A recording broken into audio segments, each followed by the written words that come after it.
2 वर्ष के इस कार्यकाल में निर्णय लेने की जो प्रक्रिया है, जो हिमाचल प्रदेश में चल रही है, वो स्वाभाविक रूप से आज चर्चा का विषय पूरे प्रदेश में नहीं, पूरे देश भर में बनी हुई है। उसकी सबसे बड़ी वजह है कि बिना सोचे समझे फैसले लिए जाते हैं। नेतृत्व में एक अविश्वास का एक भाव है। नेतृत्व में ठहराव नहीं है, परिपक्वता नहीं है।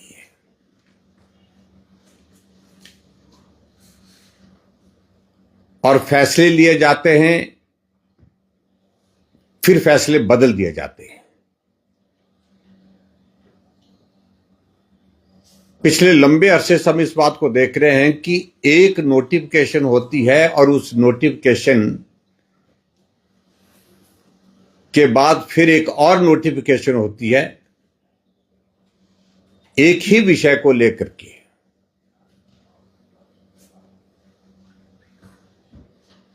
चाहे वो टॉयलेट टैक्स का मामला है, चाहे वो बसों में फ्रेट का मामला है, चाहे हिमाचल प्रदेश में जो हाल ही में एक फैसला लिया मुख्यमंत्री जी ने कि पिछले 2 वर्षों से जो पद रिक्त पड़े हैं, खाली पड़े हैं, उन सभी पदों को, चाहे वो टेम्परेरी है चाहे वो परमानेंट है, उनको एबॉलिश किया जाए, उनको समाप्त कर दिया जाए। और फाइनेंस डिपार्टमेंट को भी यह डायरेक्शन दी कि उन पदों को फाइनेंस के रिकॉर्ड से भी समाप्त किया जाए, बजट के रिकॉर्ड से भी समाप्त किया जाए। जब ऐसे फैसलों पर हम जनहित में मामलों को उठाते हैं भारतीय जनता पार्टी की ओर से, विपक्ष की ओर से, तो मुझे बहुत हैरानी इस बात को लेकर के होती है कि मुख्यमंत्री जिस प्रकार से जवाब देते हैं, कभी कहते हैं कि पत्रकार खबर तो लगा रहे हैं लेकिन आपको पूरा पढ़ करके नहीं आते। हमें तो कहते ही रहते हैं। नोटिफिकेशंस उनकी होती है, नोटिफिकेशन का एक एक शब्द हमने प्रेस कॉन्फ्रेंस में शिमला में पढ़ करके सुनाया और उसके बाद आरोप पत्रकारों के ऊपर और भारतीय जनता पार्टी यानी कि विपक्ष के ऊपर लगाते कि आप पढ़ करके नहीं आते, आप पढ़ करके आया करो। मैं समझता हूं कि ऐसी परिस्थिति हमने आज तक किसी भी नेता की प्रदेश में देखी नहीं। सत्ता हासिल हो गई, कुर्सी मिल गई, लेकिन कुर्सी मिलने के बाद वो कुर्सी अभी तक भी उनको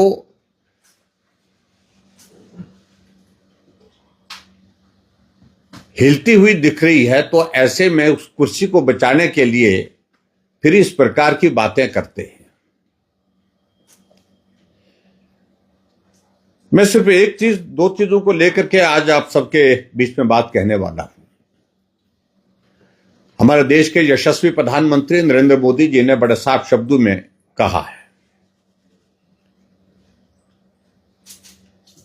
अगर फ्रीबीज का ये दौर इसी प्रकार से कल्चर के रूप में आगे बढ़ता गया, जो हालात हिमाचल प्रदेश के हुए हैं वो बाकी राज्यों के भी हो सकते हैं।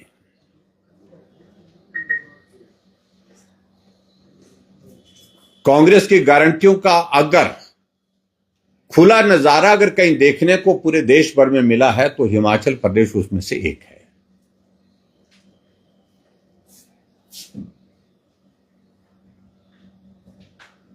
लेकिन विचित्र बात है कि मुख्यमंत्री कहते हैं कि हमने 5 गारंटियां पूरी की। पहले उन्होंने ये कहा, और कल मैं देख रहा था नादौन में कहीं अपने विधानसभा क्षेत्र में, कहीं हमीरपुर में, कहीं वो प्रवास पर थे, वहां पर उन्होंने कहा कि हमने सारी गारंटियां पूरी कर दी।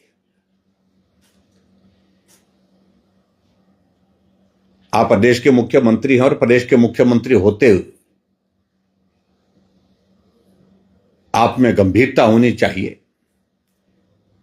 जो बात आप कहें, जो तथ्य आप लोगों के सामने रखें, उसमें हकीकत हो, उसमें सच्चाई हो। कौन सी गारंटी पूरी हुई? आज प्रश्न ये पूछने का बनता है। और मुझे इस बात को लेकर के भी काफी संतोष है कि अब तो कांग्रेस पार्टी के राष्ट्रीय अध्यक्ष ने भी बड़ा स्पष्ट कह दिया, खड़गे साहब ने भी, ये फ्री वीज का कल्चर जो है वो प्रदेश की आर्थिकी को तबाह करने वाला होगा। इसलिए जो भी फैसले करने हैं, जो भी गारंटी देनी है, वो सोच समझ करके देनी चाहिए।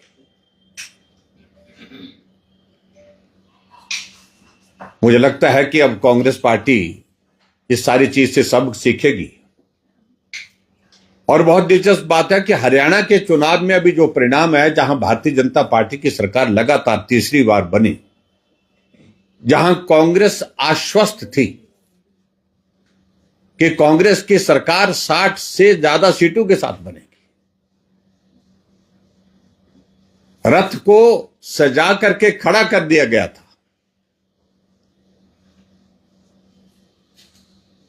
कि जीत का जश्न मनाने के लिए इस प्रकार से हम निकलेंगे। लेकिन परिणाम निकला, भारतीय जनता पार्टी तीसरी बार बनी। वजह कि हरियाणा के चुनाव में भी हिमाचल की गारंटियों का जिक्र होता रहा, और कांग्रेस पार्टी की हरियाणा की लीडरशिप ने अपनी हाईकमान को इस बात को लेकर के कहा है कि हरियाणा की हार की वजह हिमाचल की गारंटियां भी एक बहुत बड़ा रोल करके गई है। यानी कि हिमाचल की झूठी गारंटियों की भी हरियाणा के चुनाव में जो कांग्रेस की जो हार हुई है, उसमें एक भूमिका रही है। मित्रों, इन सारी बातों को लेकर के मैं इतना ही कहना चाह रहा हूं।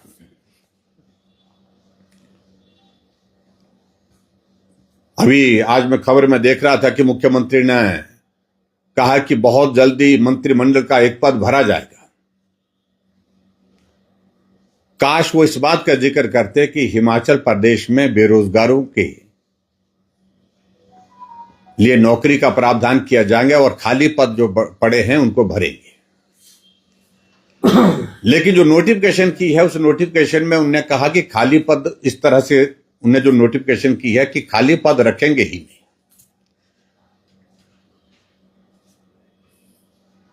नोटिफिकेशन में बड़ा साफ शब्दों में उन्होंने कहा कि 2 वर्ष से खाली पड़े पद, चाहे टेम्परेरी हैं चाहे वो परमानेंट है, वो तत्काल प्रभाव से समाप्त किए जाते हैं, उनको एबॉलिश किया जाता है अंग्रेजी के शब्दों में। और जब उनको मालूम पड़ा कि इसके कारण शोर पड़ गया, इसके कारण जो है नुकसान होगा, बहुत बड़ा नुकसान होगा, तो मेरी पत्रकार वार्ता से पहले एक पत्रकार वार्ता अपने निवास पर उन्होंने रख दी उस दिन, और पत्रकार लगभग पौने घंटे से उनका इंतजार करते रहे। समय 10:30 बज के दिया था, लेकिन 11:30 बजे के करीब जो है मुख्यमंत्री पत्रकारों के सम्मुख पेश होते हैं और उनको कहा कि आपने एक कागज पढ़ा, यानी कि एक नोटिफिकेशन पढ़ी, लेकिन दूसरी नोटिफिकेशन आपने पढ़ी नहीं। और दूसरी नोटिफिकेशन कौन सी? वो नोटिफिकेशन उसी तारीख की 23 तारीख की नोटिफिकेशन बैक डेट से की गई उस दिन, और पत्रकार वार्ता में विलंब होने की वजह यह थी कि मुख्यमंत्री के हाथ में वो नोटिफिकेशन आई नहीं थी, जिसमें उन्होंने नए सिरे से इस बात को कहा कि जो ऐसे पड़े पद हैं जिनका कोई औचित्य नहीं है, जिनको रखने का कोई बहुत लाभ नहीं है, उन पदों को समाप्त किया जाएगा। गलती आप करें और उसके बाद हम उसका जिक्र करें तो आपको वो पसंद नहीं आ रहा है, तो मैं सिर्फ इतना कह करके ये जरूर कहना चाहता हूं कि हिमाचल प्रदेश में कांग्रेस पार्टी की सरकार का 2 वर्ष का कार्यकाल एक तमाशा हो गया है। पिछले कल कुछ मंत्रियों को मुख्यमंत्री बुलाते हैं, ना वो मंत्रिमंडल की बैठक थी ना कोई और बैठक थी, सब मंत्री उसमें बुलाए नहीं गए, कुछ मंत्री बुलाए गए कुछ नहीं बुलाए गए। और उनके सामने बात कही कि कोई मंत्री विपक्ष की टिप्पणियों का जवाब नहीं देते हैं। मैं अकेला थक गया हूं बोलते बोलते।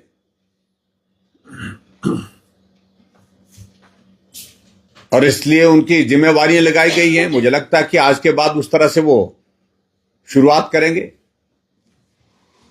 लेकिन कुल मिलाकर के मुझे यही कहना है कि हिमाचल प्रदेश में कांग्रेस पार्टी की सरकार का कार्यकाल 2 वर्ष का जो जिस प्रकार से हास्यास्पद परिस्थितियों के दौर में से पूरा होने जा रहा है, वो एक चर्चा का विषय पूरे देश में बना हुआ है। गारंटी की अगर बात कहें, 1500 रुपए वाली गारंटी को भी कहते कि वो गारंटी हमने पूरी कर दी। लगभग 22,000 महिलाओं को लोकसभा के चुनाव में उसका फायदा लेने के लिए वो आनन फानन में कुछ के खाते में पैसा डाला। लेकिन मुख्यमंत्री जी को मालूम होना चाहिए कि हिमाचल प्रदेश में आपने सत्ता में आने से पहले गारंटी ये दी थी कि कैबिनेट की पहली बैठक में फैसला लिया जाएगा और उस बैठक में 18 से 60 साल की महिलाओं के खाते में 1500 रुपए आएंगे और वो संख्या बनती है 22 लाख। और आपने 22,000 के लिए दिया। कौन सी गारंटी पूरी है, हमें पूरी हुई, हमें समझाई इस बात को लेकर के। और उसमें से बहुत बड़ा पोर्शन वो है जिन महिलाओं को ऑलरेडी सामाजिक सुरक्षा पेंशन के दायरे में 1000 रुपए मिलता था, 500 रुपए डाल करके पूरा किया, कहा कि गारंटी पूरी हो गई। 1150 रुपए पेंशन मिलती थी, 350 रुपए डाल करके पूरी कर दी गई। इसलिए जो मुख्यमंत्री जी बार बार इस बात को कह रहे हैं कि गारंटियां पूरी हो गई। आपकी गोबर की गारंटी का क्या हुआ, कहीं जिक्र नहीं आ रहा। आपकी दूध की गारंटी 100 रुपए भैंस का, 80 रुपए गाय का दूध, उसका क्या हुआ, उसका जिक्र नहीं होता है। आपने 5 लाख बेरोजगारों को नौकरी देने की बात कही है। 2 वर्ष बीत गए, स्टाफ सिलेक्शन कमीशन हमीरपुर अभी तक भी फंक्शनल नहीं हो पाया।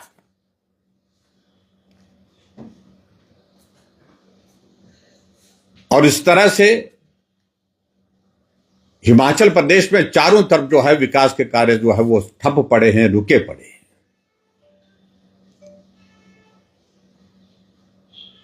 मंडी आने का कार्यक्रम था मेरे विधानसभा क्षेत्र में, वो अब स्थगित हो गया, मुझे मालूम नहीं। हमने रोपवे लगाया और वो रोपवे के संदर्भ में मैं इतना कहना चाह रहा हूं, विशेष तौर से उसकी एक खासियत है उस रोपवे की, वो पूरे देश का पहला रोपवे है जो नाबार्ड के माध्यम से जिसकी फंडिंग हुई है।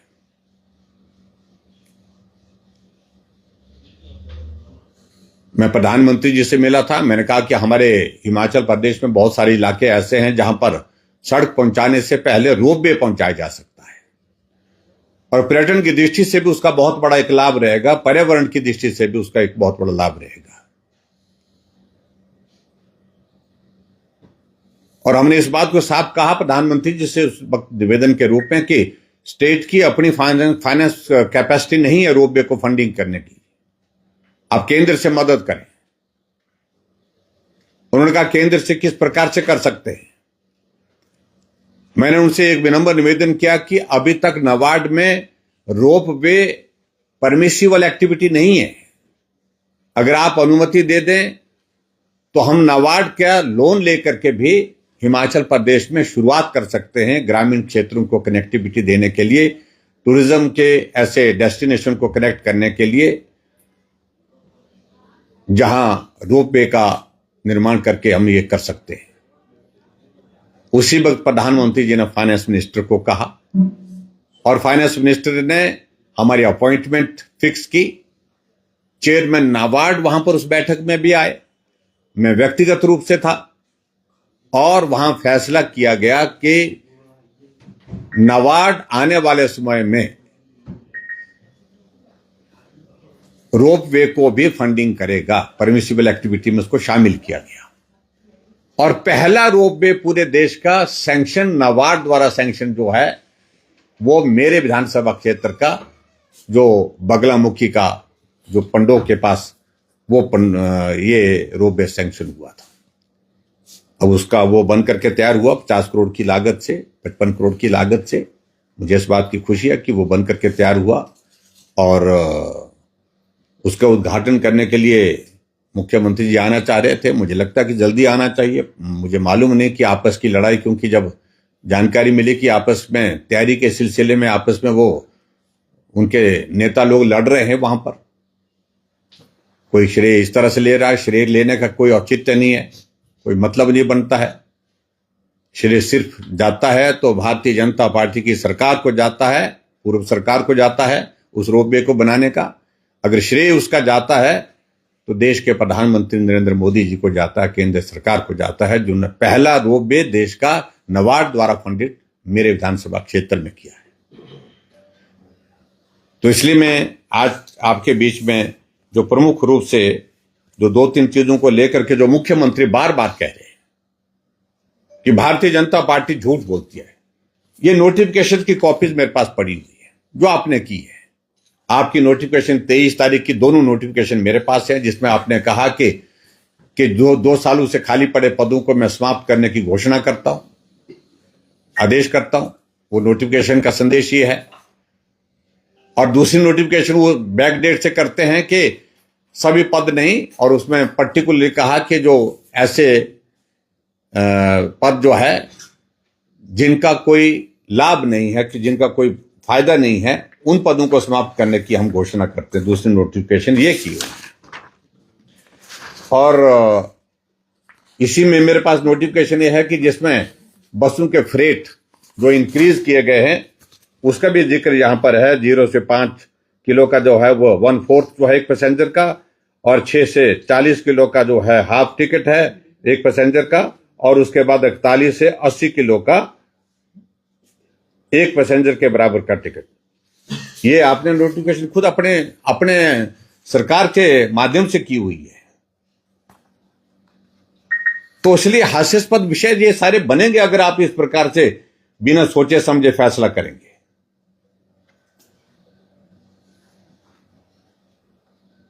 मुझे सिर्फ इतना ही कहना है। आज मैं बहुत संक्षिप्त सारे विषय को लेकर के ये आपके सामने यहां पर जो बात कह रहा हूं, वो पर्टिकुलरली जो मुख्यमंत्री बार बार एक बात को कह रहे हैं कि भारतीय जनता पार्टी झूठ बोलती है।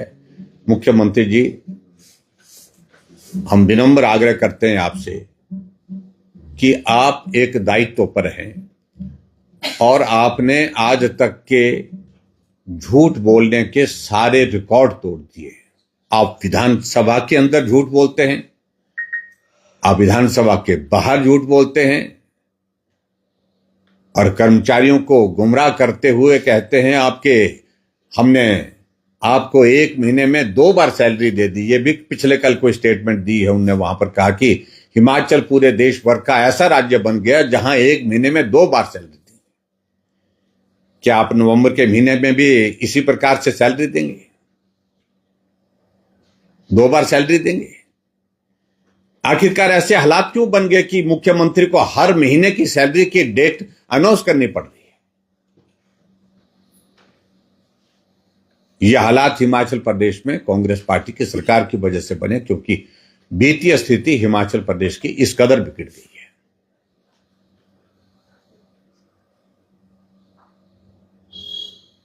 बस इतना मुझे कहना था आप सबके बीच में। आप सबका बहुत बहुत धन्यवाद। सर, कल वे नगान दौरे पे थे तो उन्होंने कहा था कि भाजपा को जो है तकलीफ हो रही है प्रदेश सरकार के व्यवस्था परिवर्तन से, और जयराम जी अपनी गद्दी बचाने में लगे हुए हैं, जबकि बिखराव जो है ज्यादा भाजपा में देखा जा रहा है आज कुर्सी को लेकर। देखिए, मैं एक बात बड़ा स्पष्ट कहना चाहता हूं। आखिरकार मुख्यमंत्री की स्थिति इस प्रकार की बन गई है कि कोई मंत्री बोलता नहीं। कल मंत्रियों की क्लास ली उनने, और इस किसी काम के लिए ली होती तो समझ में आता है कि कहते हैं कि मैं ही बोल रहा हूं, आप लोग बोलते नहीं।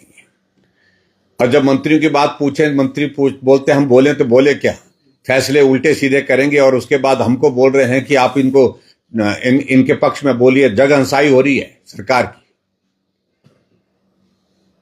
कई मंत्रियों ने यहां तक कह दिया कि हम मुंह दिखाने के लायक नहीं हो रहे हैं लोगों के बीच में।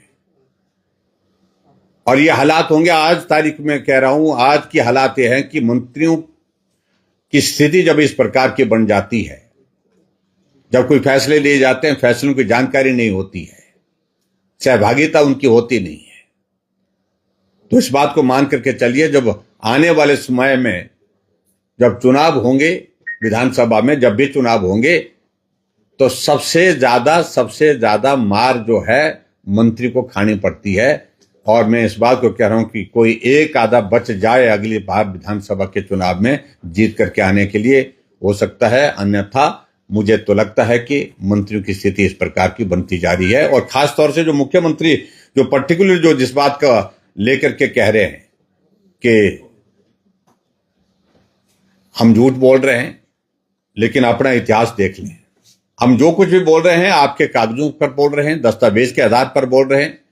आपने एक बार नहीं अनेकों बार जो है वो झूठ बोल करके प्रदेश की जनता को गुमराह करने की कोशिश कर रहे हैं। और दूसरी बात जो पर्टिकुलरली जो कह रहे हैं कुर्सी बचाने के लिए, कुर्सी की लड़ाई जयराम ठाकुर ने आज तक नहीं लड़ी है, बड़ा स्पष्ट मैं कह रहा हूं।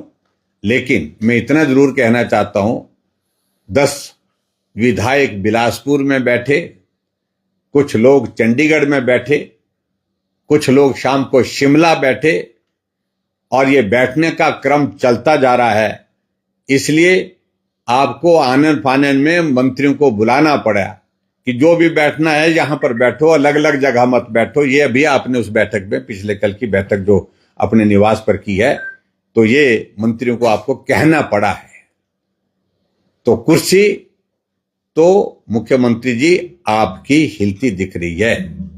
मैं सिर्फ इतना ही कहना चाह रहा हूं। ठाकुर साहब, ये जो आपने बात की कि गारंटीज ये पूरे कंट्री की और स्टेट की इकोनॉमी को खराब कर रहे हैं, और जो कांग्रेस पार्टी है उसके आप होल्ड कर रहे हैं रिस्पॉन्सिबल कि इसकी वजह से स्टेट की। लेकिन जहां भी इलेक्शन हो रहे हैं, जो हर पॉलिटिकल पार्टी है वो वहां पे गारंटीज दे रही है। तो उसमें जो मतलब कि कुछ गारंटीज खराब है या कुछ गारंटी वो है, हो सकता है कि किसी स्टेट की पोजीशन थोड़ी इकोनॉमिकली ठीक भी है, लेकिन जो नेशनल लेवल पे है, क्या इस पे कंसेंसस नहीं बनना चाहिए कि जो गारंटीज है उसकी लिमिट फिक्स होनी चाहिए या क्या होना चाहिए? क्योंकि इसमें जो कोर्ट्स है उनकी भी डायरेक्शन है। निश्चित रूप से मेरा भी ये मानना है कि बड़ा साफ एक बात आज की स्थिति में करने की जरूरत है कि ये गारंटी का दौर समाप्त होना चाहिए। और मेरा तो इस बात के लिए है कि इलेक्शन कमीशन को कुछ गाइडलाइंस इसमें करनी चाहिए, और जो मैंडेटरी हो जाए, जिसका पालन करने के लिए सारी राजनीतिक दल या जो भी चुनाव लड़ने वाला जो है उससे बाध्य हो। सरकार अपने कार्यकाल में काम करे, योजना चलाए, लेकिन चुनाव के दिनों में कोई पार्टी सत्ता हासिल करने के लिए झूठे वादे करके सत्ता में आने की योजना बनाए। और जिस प्रकार से हिमाचल की स्थिति बन गई है कि गारंटियां 10 दे दी, लेकिन जब गारंटियां पूरी नहीं हो पा रही हैं, आजकल सारे फैसले विपरीत हो रहे हैं, उन गारंटियों के विपरीत। 300 यूनिट बिजली फ्री देने की बात कही थी, 125 मिलती थी, वो भी बंद करने की दिशा में आगे बढ़ रहे हैं। 5 लाख नौकरी देने की बात थी, 1.5 लाख नौकरियां जो क्रिएटेड पोस्टें हैं, परमानेंट पोस्टें हैं, जो समाप्त करने की नोटिफिकेशन कर दी। कि आखिरकार ये सिर्फ सत्ता को हासिल करने के लिए। और एक नैतिक दायित्व तो मुझे लगता है कि किसी भी राजनीतिक दल का ये बनता है कि अगर लोगों को उनने कोई वादा किया है, कोई गारंटी दी है, तो उसको पूरा करने के लिए भी उनको काम करना चाहिए, जो हिमाचल प्रदेश में बिल्कुल नहीं हो पा रहा है। और पूरे देश भर में स्थिति है कांग्रेस की सरकार की, चाहे वो कर्नाटक की बात है, चाहे वो हिमाचल की बात है। ये रोकने का लोकार्पण क्यों रुका जी? क्या केंद्र का दबाव तो नहीं, कहीं नाबार्ड का जो पैसा खर्च हुआ कि केंद्र के नहीं, केंद्र देखिए, ऐसा नाबार्ड स्टेट के हिस्से में आता है, केंद्र देता, वो नाबार्ड एक तरह का लोन की शेप में होता है और इसका इनॉग्रेशन तो स्टेट गवर्नमेंट को ही करना है, लेकिन उसके बावजूद इनके आपस में कुछ कई चीजों को लेकर के वो लड़ाई चल रही थी, जिसके कारण उन्होंने उसको बदला है। यहाँ पर ध्यान आ रहा है कि केंद्र की नाबार्ड के पैसे से इसका नवाड, हाँ, पैसे तो नवाड का ही है, तो श्रेय भी बीजेपी को जाना चाहिए। तो नेचुरली श्रेय तो बीजेपी को जाएगा। वो 10 बार उसका उद्घाटन करे तो भी लोग बोल रहे हैं, बच्चा बोल रहा है ये जयराम ठाकुर ने लाया है, भारतीय जनता पार्टी की सरकार ने लाया है, हमने उसका शिलान्यास किया है, एक मुश्त पैसा दिया है और ये आज बन करके तैयार हुआ। तो स्वाभाविक रूप से इसमें श्रेय तो भारतीय जनता पार्टी की सरकार को जाएगा।